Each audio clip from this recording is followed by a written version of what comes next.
एक शेरनी थी, वह शिकार करने गई तो रास्ते में उसे गीदड़ का बच्चा मिल गया। उसकी मां मर गई थी, नन्हा सा बच्चा आज ही जन्म लिया, नवजात बच्चे को शेरनी दया आ गई, शेरनी को दया आई और वह गीदड़ के बच्चे को ले आई और अपने पास रखकर गीदड़ के बच्चे को अपना दूध पिलाकर शेरनी ने पाल पोस कर बड़ा किया। उसका भी अपना एक शावक था, बेटा था, बच्चा था। क्या हुआ? दोनों बड़े हुए, दोनों की आयु लगभग बराबर थी। एक दिन हाथी ने अटैक कर दिया शेरनी के घर पर, उसके एरिया पर। तो शेरनी ने अपने बेटे शेर से कहा, जा जरा हाथी को यहां से भगा, हमारा घर उजाड़ देगा। शेर का बच्चा जाने लगा तो गीदड़ का बच्चा बोला, मां मुझे भी आज्ञा दो, मैं हाथी को आज परास्त करूंगा। गीदड़ के बच्चे ने, मां ने कहा तेरे बस का हाथी नहीं है, पर जिद किया, चला गया।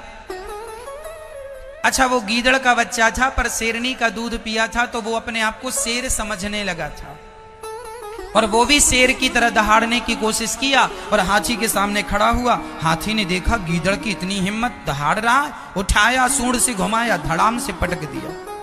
नस नस टूट गई गीदड़ के बच्चे की और शेर के बच्चे ने हाथी को पराजित करके वहां से भगाया। गीदड़ का बच्चा रोता रोता अपनी मां के पास आया। शेर का बच्चा हंस रहा था तो उसके हंसते देख गीदड़ के बच्चे को बुरा लगा। मां मां देखो तो ये हंस रहा है, इसने हाथी को पराजित कर दिया। मां बताओ मैं क्यों नहीं पराजित कर पाया हाथी को? तब शेरनी ने पुचकारते हुए कहा, बेटा तुमने दूध तो मेरा पिया है पर तुम हो गीदड़ के बच्चे और आज तक के इतिहास में हाथी का शिकार गीदड़ ने नहीं किया। हाथी का शिकार जब जब किया है तो केवल शेर ने किया है। जैसे हाथी का शिकार केवल शेर कर सकता है, उसी प्रकार भगवान को केवल मनुष्य पा सकता है और मनुष्य होकर भी भगवान का शिकार नहीं किया, अर्थात भगवान को नहीं पाया, तो मनुष्य का शरीर पाकर भी आपने क्या पाया? भगवान को ना पाया तो सब कुछ पाकर भी क्या पाया? फिर भी आपकी झोली खाली के खाली रह गई। इसलिए कहा करता हूं मेरी मां, मनुष्य का शरीर पाने का अर्थ है ईश्वर को पाना। यदि ईश्वर को नहीं पाया गया, भजन नहीं किया गया, परोपकार नहीं किया गया, तो मनुष्य का शरीर पाना व्यर्थ। फिर तो हम कुत्ता बिल्लियों की तरह जीकर मर गए। फिर तो सामान्य तुम बच्चे ही तीन काम सब करते हैं, खाना, बच्चे पैदा करना और सोना। ये तीन काम तुमने बच्चे पैदा किए तो कुत्ते ने भी बच्चे पैदा किया। तुम सोए तो सुअर भी सोया, तुम खाए तो बिल्ली और पशु और पक्षी भी खाए। तुम खाते हो वो खाते हैं, तुम सोते हो वो सोते हैं, तुम बच्चे पैदा करते हो वो बच्चे पैदा करते हैं। फिर तुम में और उनमें अंतर ही क्या रहा? यदि तुमने भी केवल ये तीन काम ही किए तो क्या अंतर रहा कुत्ते में और तुम में, सुअर में और तुम में? अरे तुम में और उनमें यही अंतर है कि तुम वृंदावन धाम में बैठ के भगवान की कथा सुन सकते हो, तुम वृंदावन आकर अपना कल्याण कर सकते हो, तुम भगवान की चर्चा सुन सकते हो, घर में भगवान का नाम जप सकते हो, कीर्तन कर सकते हो। और यदि शरीर पाकर ये ना किया तो फिर कुत्ते में और इंसान में, गधे में और इंसान में, सुअर में और इंसान में फिर क्या अंतर है? सब तो समान हो गया ना। मु सेतिकी अक्षम नुहे जेतिकी तू मते भाबुचु, मु सेतिकी सक्षम अछि जेतिकी मो उपरे मोर भरोसा अछि। हाँ एक कथा सत थिला कि मु केवल तो ठारू प्रेम टिके पाई प्रति कथारे मुंड नुआउथिली, भाबुथिली कि तू भी मते तो ठारू अधिक भल पाउचु बोली। हेले मो भावना सह तू एमिति खेल खेलिलु ना, ना काहाकू कहि पारुची ना निजे सही पारुची। जे जीवन में थरे धक्का खाए ना से निजको बर्बाद करी दिए। मद पिए, गंजेई टाणे, पान पुड़िया इत्यादि निशारे बुड़ी रुहे, किंतु एसबुरु बाहरी मु तते उचित जवाब देबी सेते बेले जेते बेले तो पाली आसीबो। कोन बोली भाबुच बे पुओ माननकू तुम जहा कहब तुम इच्छा न गले भूली जीव। सेते बेले तू मने पकेइबू जेते बेले तो चाकिरिया स्वामी अधराति रे लॉज रे राति काटी आसुथिबो आउ तू केवल कंढे बळी सजे हेई बिछण रे अपेक्षा करिथिबो। जदि बेसी किछि कहबो ना डिवोर्स पाइबो। धिक तम मनीष पड़िया। एक पत्नी थी, वो पत्नी कथा सुनने गई। गांव में कथा हो रही थी, गुरुजी आए।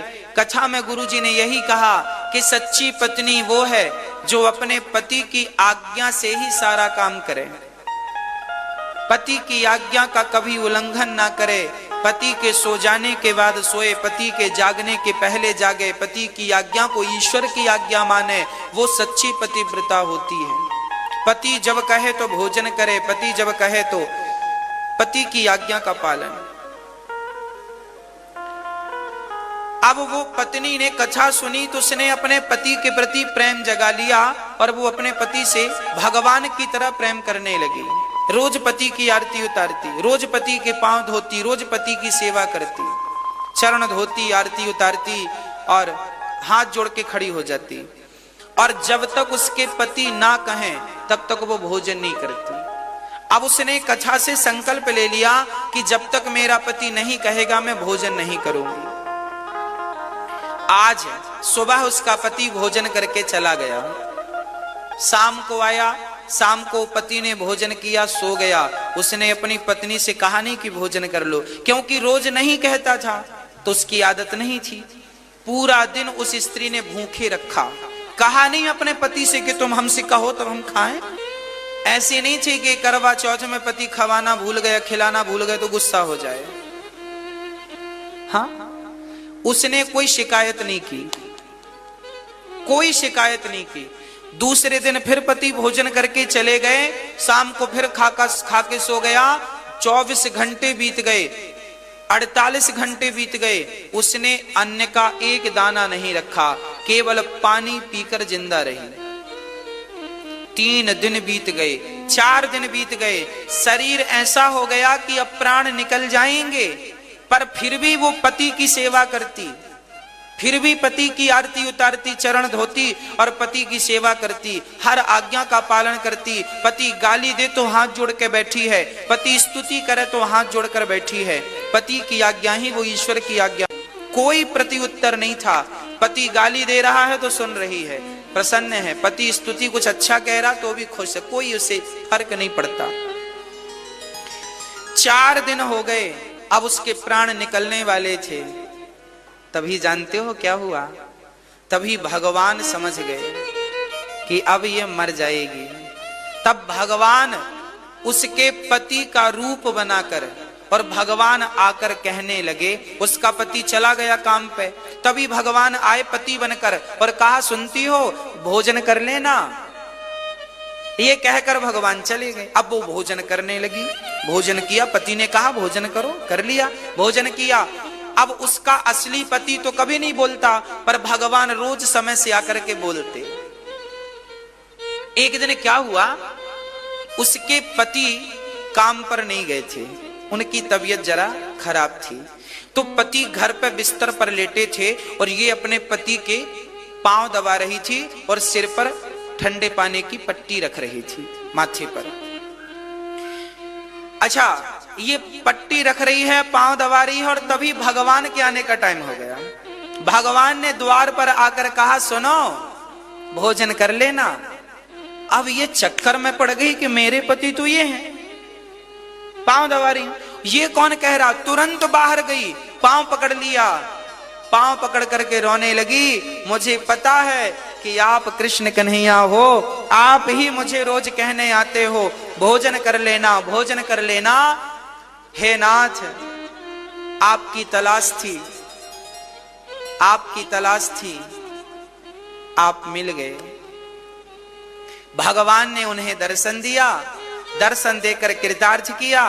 कहने का तात्पर्य क्या है कि इस पति की सेवा की तो वो पति मिल गया जिसकी चाहत थी, जिसकी तलाश। जिस पति को अपने पति के भीतर तुम क्या देखती थी, भगवान को देखती थी ना, तो आज भगवान मिल गए कि नहीं? हाँ भक्तों, इस पति से उस पति तक पहुंचना ही जीवन है।